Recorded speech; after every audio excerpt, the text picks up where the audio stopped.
Well, Mike, we're live. Is that a flaming donut? I don't know what's happening up there. I think it's supposed to be my brain exploding, which is why I was trying to have the kind of zombie feel to it. But the eyes, Yeah, the I should eyes have really saved this. make it work there. That's an impressive deal. Yeah, I should have saved it for a moment where you said something really profound, and I just switched the camera back to me and was like, and then do the mind blown thing. So we're gonna have a quick show here today, and we're full on Snap camera. And No, we're not. We're not, because Snap Camera made my computer lose its gourd. It worked for like 12 seconds, and I had a sweet virtual mask that I had to that I turned off, and then I couldn't get it to go again. So I had to do the real thing. It's my mother-in-law made this for me. You can see it's Minnesota. It's very cool mask as far as masks go. I mean, yeah, mine is sponsored by Under Armour. oh, there you go. Yeah, and I'm curious actually, as we delay the start of the show even more, to see if it recognizes my face if I watch. That was like instant. That's pretty amazing. How incredible was that? We need to do that with like this, right? Actually that one didn't work. All right, enough shenanigans for the moment, because we have a couple things to actually discuss. So how about I start the show and screw it up for the 400th time? Hit it.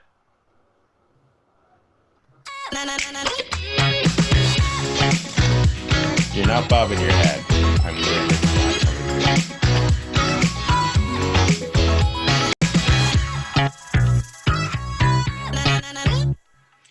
Welcome to hotlou Happy Hour. I am your host, Lou Abramowski, somewhat maskedly known as hotlou. I look better with a face covering, Mike Franklin. It's starting to occur to me that there are only so many adjectives in the world that apply to my intro. I might be running out. Use the adverb form. Well, that's the thing about adverbs, is they modify the adjective or the verb that it follows. So known as, there's only so many modifiers. Yeah, we have a finite. It's like bitching about COVID-19. Fine, but there's other coronaviruses. You could take it up a level. Yeah, you're right. You know what? We don't talk enough about SARS-CoV-1 on the show. No, not even close.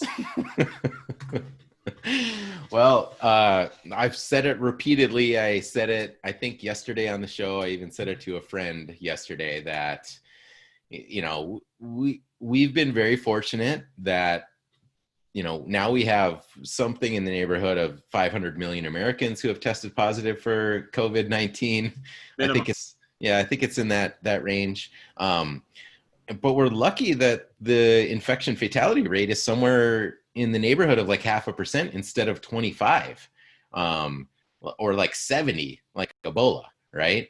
And I don't know if that's lucky or just genetics, but in any case, that seems to be the case.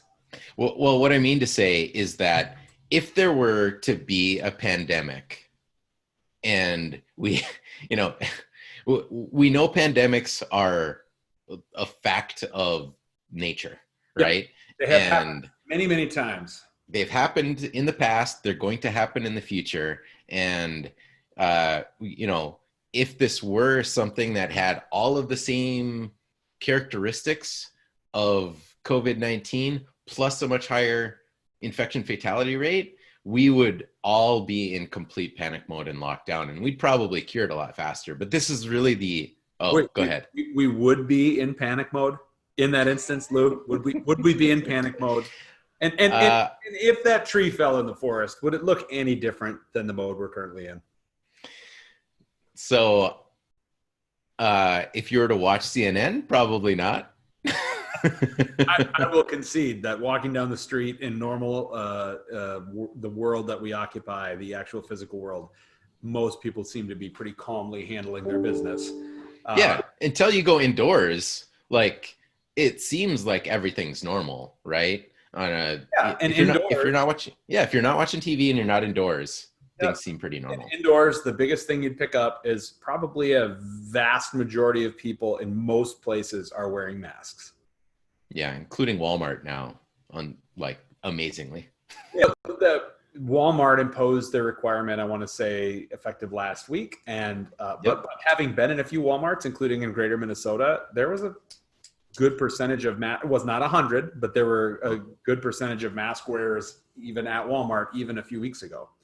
So presumably now that will be 100%.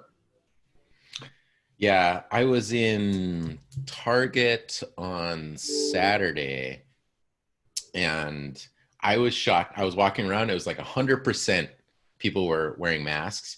And I found myself actually, when some, probably like 28-year-old woman walked in the store kind of hurriedly, not wearing a mask, I thought to myself, and there's signs all over Target saying that it's required, but nobody's enforcing it, as far as I can tell. Because she walked past a bunch of Target employees and nobody did anything. And I found myself thinking like, I wonder if she knows and is ignoring it, or if she's trying to like make a political statement, or doesn't know, or doesn't care. It just occurred to me, like I was running through all of those thoughts in my head, and nobody else was saying anything to her either. And we've heard all these stories, right, of people like being shamed in public over it. So, but looks like in Minnesota, we're about to hit a spot where there may be some enforcement from some more maybe powerful. What am I looking for here? Here we go. There's going to be a mandate, right? And the mandate is, supported by our president. There he is, looking at her in his POTUS mask. You can kind of get a better. Oh, it's just a different angle. That's not a better angle. So I look forward to, as has become our tradition in American politics, within 10 days, Pelosi and Schumer will go on record saying that masks are really not that effective. And we will do a complete one. We'll just do a national 180. CNN will have new evidence by researchers that will indicate that masks are probably a contributing cause to racism. It harkens back to that link that I shared from Babylon Bee last week, right? The headline was something along the lines of like, Trump shows up in public wearing mask and now nobody knows what to do. Well, because you can't help but wonder these sorts of things. When Trump had his news conference yesterday, and again, I did not watch it, but I've seen the reports that indicate that he kind of just did a full 180 on the mask and on the severity of COVID-19 outbreak, and it's going to get worse before it gets better, and a few other statements like that, that I can't help but sort of conclude that he's just playing that game, that he just wants Pelosi and Schumer and CNN to just go 180. And I bet they will. Those the first couple of days, it'll be, where were you? We've been on this for months, so on and so forth. But then after I kind of forget about it, it'll be, this mask thing, this is just a thing Republicans do. Well, it is interesting. Like, everybody jokes about like this meme that it's like 5D chess that Trump is playing all the time.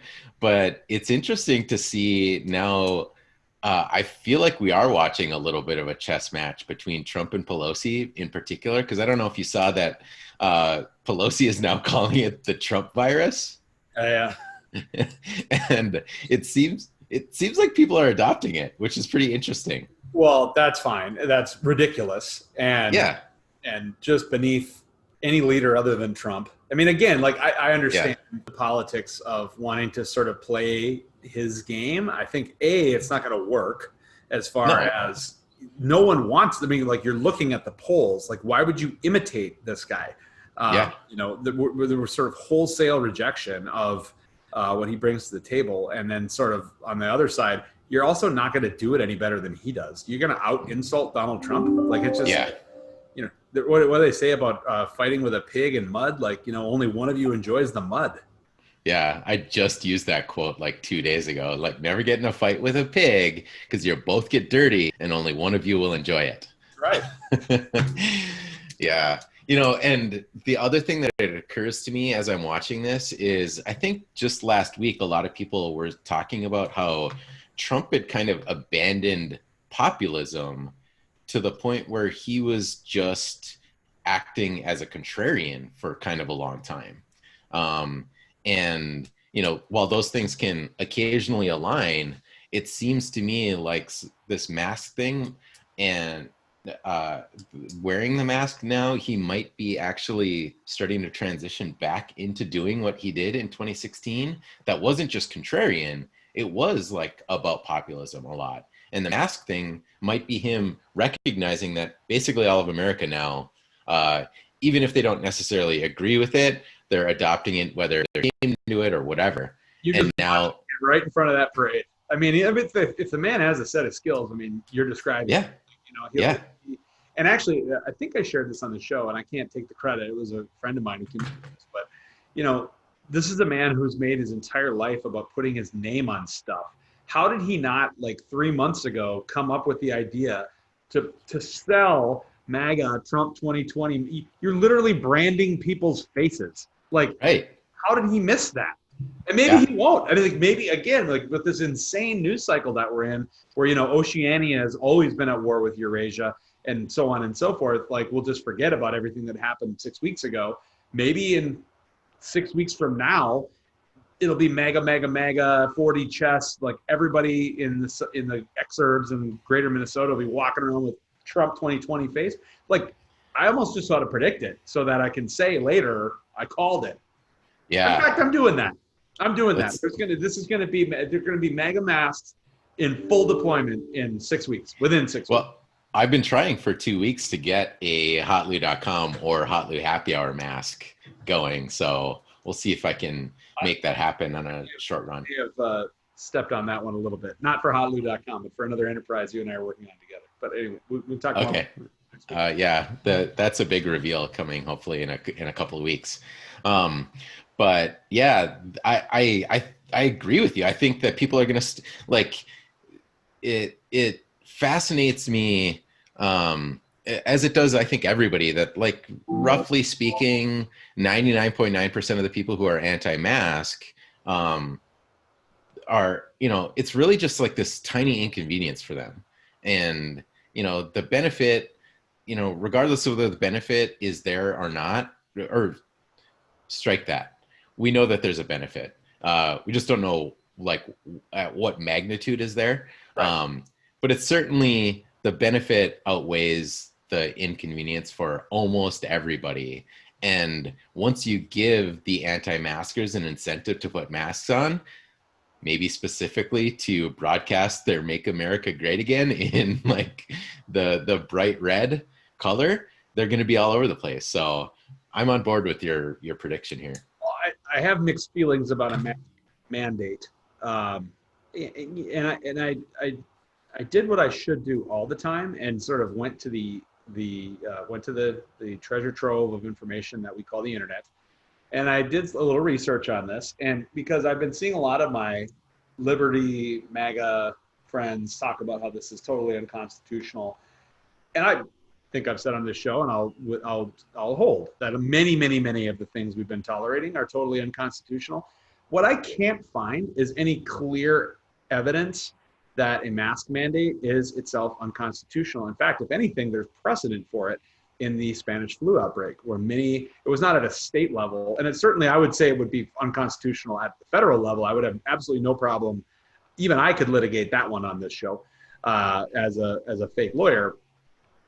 But states, and in particular municipalities, have what's called a police power, where it's sort of, you have a sort of collective power for the public good that's sort of not super well defined, but sort of the disputes are sort of resolved in favor of local governments doing many things that state governments, and then certainly the U.S. government, is clear does not have the power to do based on the Constitution. And again, the whole principle of the Constitution is that there's a set of things that the government can do, and everything else is off limits. That's the idea, because our founders were deeply, deeply distrustful of collectivist governments, as am I. But so this has actually been litigated before, and including 100 years ago in the aftermath of the Spanish flu outbreak, and even it looks like even recently, including the current Supreme Court. And it seems like that most often courts will defer to local governments on these issues based on either something called the political question doctrine, which is basically we just don't litigate this. This is up to democracy, and you guys figure it out.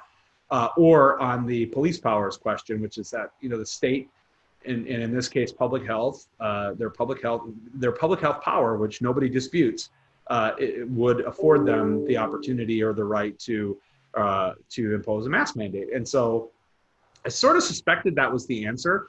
I don't have to look. I have no problem with the mask. I've had no problem with any business imposing this. I would much prefer that we sort of just do this because it's the right thing to do and let businesses sort this out. But here we are. The governor put out his message at 2:00 today. It's now official. I believe it starts on Friday. And part of his rationale for it, and I've got an email on this, Goldman Sachs study suggests that masking mandates, so this is the distinction here, if you want to bitch about masks and mask mandates, those are different things, that mask mandates result in a 25% increase in people who either always or frequently wear a mask. And obviously they're invoking the logic, which is sound, or at least it is colorable, that doing this and getting that squeeze, that extra 25% out of the public, would help us keep our businesses open. On the principle that those extra 25% could cause a big problem, and then have the state public health officials come back in and shut everything down. All that sort of follows logically. I just think it's real icky. Yeah. I'm hoping that we could get a mandate about cats on hats. Cats on hats? Or cat hats. Cat hats? Yeah. And I'm just like a big fan of this, like disappearing and coming back like instantly. That's kind of fun. But my big question, as you were kind of, but my Snap camera doesn't function, so I'm just having real Snap camera envy here, Lou. Yeah, we'll work that all out when we've got the budget for it. But for today, like the question that has been on my mind for a little while is, because the government can mandate that you have to be wearing pants, right? So what's the difference? Kind of unclear. I mean, it would, if so, it would be under a lot of the same doctrine that it's sort of public decency requires pants wearing. Right. I mean, sort of like, yes, if I went out on the street without my pants on, I'd get caught. But you got Minneapolis right now that are removing the requirement that women wear tops to their swimsuits. And so, I mean, I guess that would be the sort of proving the negative. I mean, it would be, sort of, well, yeah, because obviously for, 100+ years or however long it's been, the negative of that has been in place. Yeah, we got to free the nipple. But yeah, you know what my point here is though, like that it's interesting to me that we can implement a law that says you have to wear pants, and yet, and there's really full compliance, right? Save for a handful of people. And then the argument is that we cannot mandate masks. That's the thing that I don't understand. Like, and I get the indecency and decency part of it, but like I don't understand how people can't see that, like walking into a store without pants on, that obviously you're going to get kicked out, but walking in without a mask on. Don't do the store thing, because that confuses the third actor. Because it's walking onto a public street. or Yeah. into a post office, or let's just say the county government building. Yeah. Right. Where it's clearly you're just talking about the government, because it's always been the case. I mean, like, private property is still a thing. I mean, mostly. Mm-hmm. And so, like, Yeah. And I'm talking about the guy at Costco who's like, I woke up in a free country, thinking that like it means that he can walk into Costco. Those guys don't know what they're talking about. Those guys don't know what they're talking about. And then, the argument would go, don't shop at Costco then. And now that guy is a little bit more empowered by saying, well, now I have nowhere to go where I don't have to put this mask on. And that's, Mm-hmm. I can't articulate a public health rationale for the reverse, right? I mean, like, Mm-hmm. but I also am one that doesn't concede that should override everything. And I think I've been pretty consistent about that on the show, that I think all of this should have been much more of a balancing act than it was, especially going back to the sort of tie the beginning of the show to the end, in light of the statistics of the death, the reinfection fatality rates, and the other statistics that we're seeing. It's just, I still maintain that we're overdoing quite a bit here. I'll to jump on your point, actually, I think most of the biggest impact that we've seen has been by private individuals and institutions making decisions, large sweeping decisions, versus the government. And like we recently saw it with Walmart, that seemed to be one of the first dominoes to have a bunch of retailers say, yeah, we're doing it too. The NBA canceled, then all the other, professional sports leagues canceled. Prior to that, South by Southwest and Facebook's developer conference both canceled. And those were both like, dominoes that kind of triggered a handful of the other ones canceling. I will say, though, that here's another just sort of layer onto my concern, is that if the masks are as effective at preventing transmission as we're told, and now they're mandatory, there's really not much logic left to the sort of wholesale closures or capacity limits that we still have. As long as the customers are adequately masked, and I think we could have said this about protests too, but like looking at sports games, right? Like, the Twins have an exhibition game tonight and their first regular season game on Friday. Is there any reason now that we shouldn't allow people, and in the case of the Twins, it's outdoors, mostly outdoors. Well, I mean, they're indoors, I suppose, when they're in the concourses and whatnot, but like, okay, so fine. Is there any reason we shouldn't be allowing a certain percentage of target field to be full, assuming everyone is masked?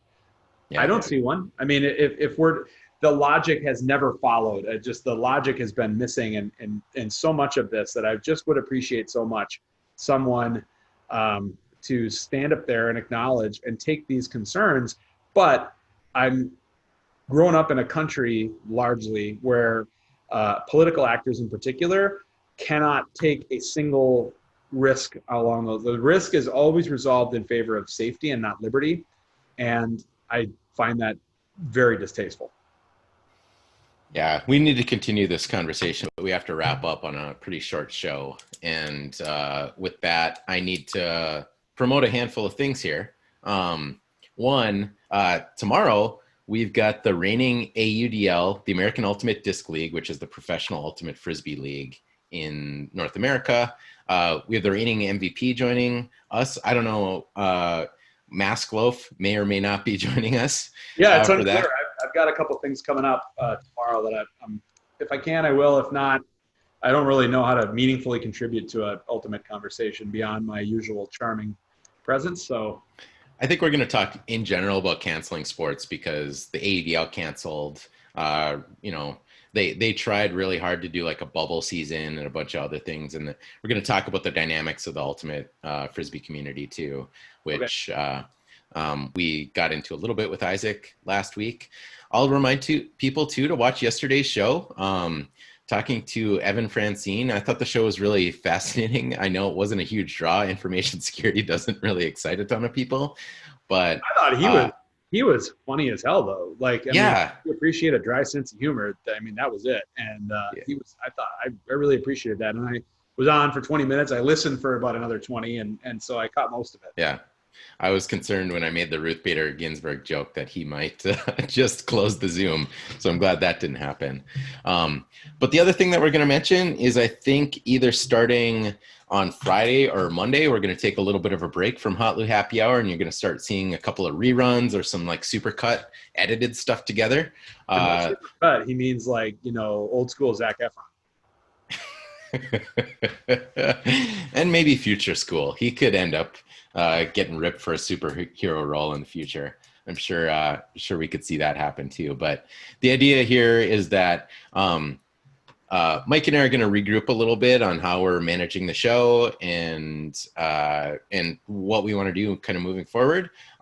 Plus, we just are, I think, looking forward to a break after about 4 months. I think I've taken 2 days off out of the 4 months or so that we've been doing more than that, but still, this has been quite a commitment. It has. I hope it's been appreciated by folks and useful. Again, we'd like it to be both. Yeah, and it will be. We're just trying to figure out how to manage it kind of moving forward as life resumes a little bit normal. Because one of the reasons that we started this is because Mike's ordinary commute to and from the office added about 2 hours extra time to his day that wasn't listening to fantasy football podcasts.